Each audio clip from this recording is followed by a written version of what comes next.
नमस्कार, मैं हूं संगीता राय। पूर्वांचल एक्सप्रेस न्यूज के इस वेब पोर्टल में आपका स्वागत है। आइए देखते हैं हमारे संवाददाता राम सकल यादव की यह विशेष रिपोर्ट।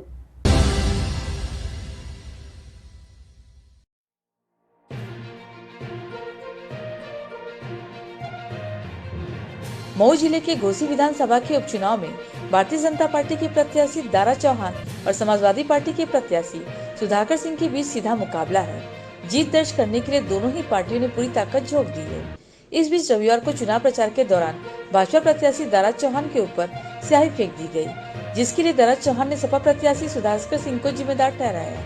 तो वहीं सोमवार की सुबह स्याही कांड के मुख्य आरोपी युवक ने कोपागंज थाने में आत्मसमर्पण कर दिया। उसने अपने बयान में उसे फंसाने का आरोप लगाया है। भाजपा प्रत्याशी दारा सिंह चौहान पर स्याही फेंकने वाले युवक ने अपना नाम अभिमन्यु यादव बताया। आरोपी ने आरोप लगाया कि उसने एक नेता के कहने पर स्याही फेंकी थी। इस प्रकरण में समाजवादी पार्टी के आजमगढ़ के मुबारकपुर विधानसभा के विधायक अखिलेश यादव ने बीजेपी पर जमकर प्रहार किया। सपा प्रत्याशी सुधाकर सिंह के पक्ष में घोसी विधानसभा में लगातार प्रचार कर रहे अखिलेश यादव ने कहा कि चुनाव में दिखे निश्चित हार को देखते हुए बीजेपी के प्रत्याशी दारा सिंह चौहान ने यह षड्यंत्र रचा है, लेकिन घोसी की जनता उनकी सच्चाई जान गई है। उनका कोई हथकंडा इस बार काम नहीं आएगा और समाजवादी पार्टी के प्रत्याशी सुधाकर सिंह भारी बहुमत से जीतेंगे। उन्होंने स्याही कांड की निंदा करते हुए कहा कि राजनीति में इस तरह की घटना नहीं होनी चाहिए। उन्होंने कहा कि हार की हताशा ने दारा चौहान के पास अब यह एकमात्र अस्त्र बचा था। जब भी बीजेपी हारती है तो धर्म और जाति की चर्चा कराकर राजनीतिक गोलबंदी करना चाहती है, लेकिन इस बार बीजेपी अपने मंसूबे में कामयाब नहीं होगी। सपा विधायक ने दावा किया कि घोसी विधानसभा के उपचुनाव में समाजवादी पार्टी जीत दर्ज करेगी। इसका असर 2024 के लोकसभा चुनाव में पूरे उत्तर प्रदेश में देखने को मिलेगा, क्योंकि बीजेपी की केंद्र और प्रदेश सरकार के कामकाज से जनता असंतुष्ट है। महंगाई, बेरोजगारी से लोग परेशान है। दवा का कोई इंतजाम नहीं है। अब तक आजमगढ़ सहित पूर्वांचल को सूखाग्रस्त नहीं घोषित किया गया।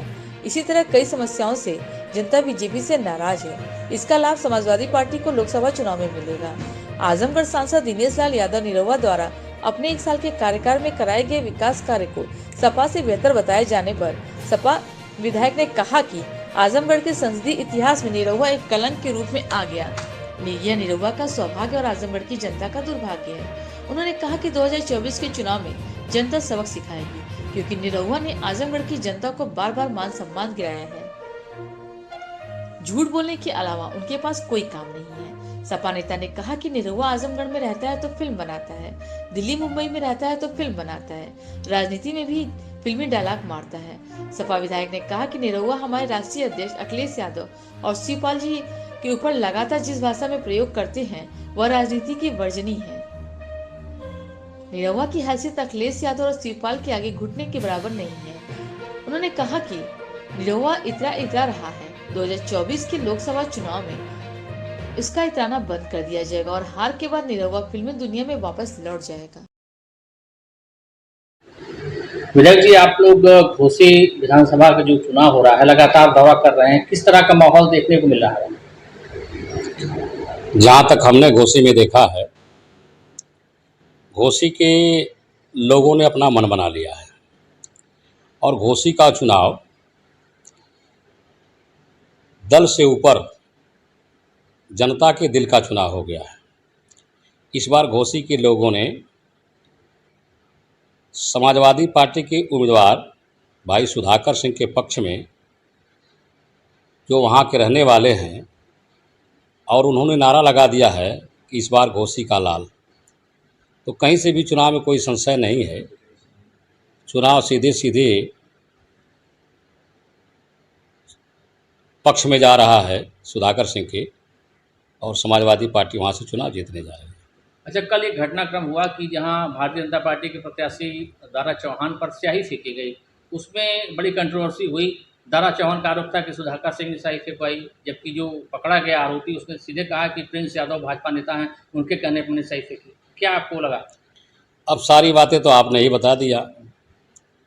हम समाजवादी लोग हैं, इस तरीके की घिनौनी हरकतों पर विश्वास नहीं करते।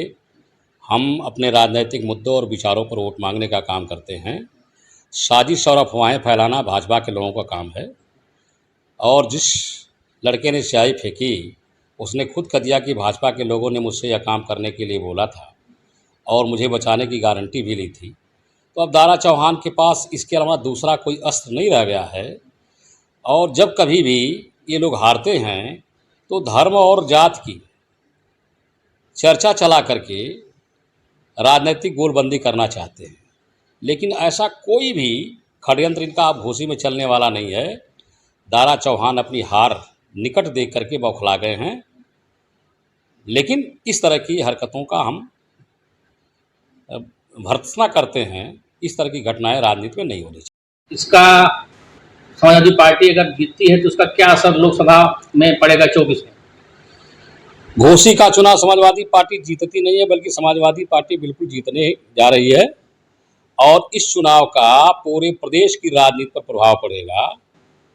जिस तरीके से भारतीय जनता पार्टी ने केंद्र और प्रदेश में सरकार चला करके लगातार महंगाई, बेरोजगारी, बेकारी, नौजवानों के हाथ में काम नहीं, दवा का कोई इंतजाम नहीं, अब तक आजमगढ़ ज़िले को या पूर्वांचल को सूखाग्रस्त घोषित नहीं किया गया, तो तमाम बद इंतजामियाँ हैं जिसके चलते जनता नाराज है और इसका लाभ आने वाले संसदीय चुनाव में समाजवादी पार्टी को मिलेगा।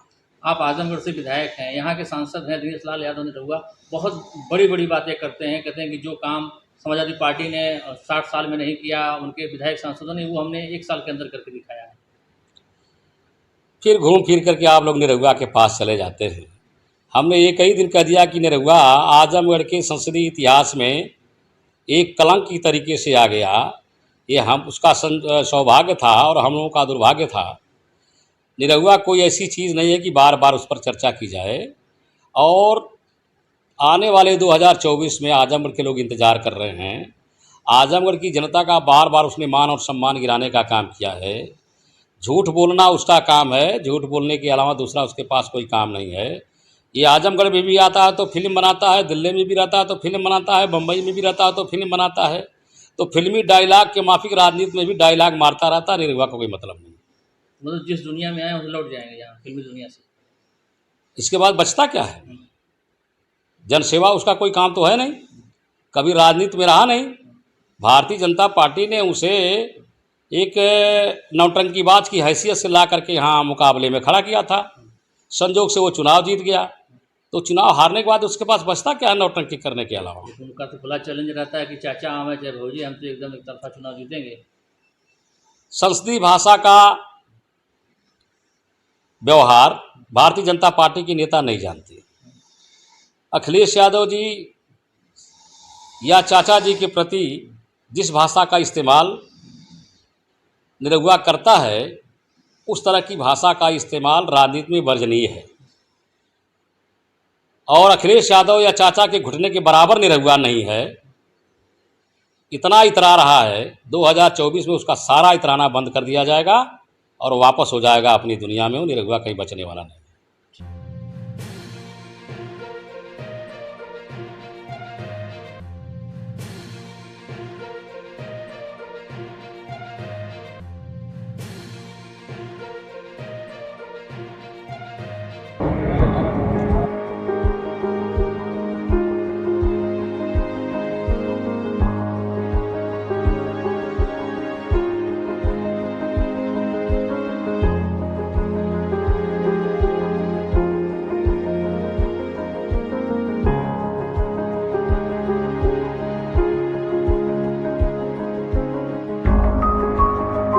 हमारी खबर पसंद आई हो तो हमारे चैनल को लाइक, सब्सक्राइब और शेयर जरूर करिए।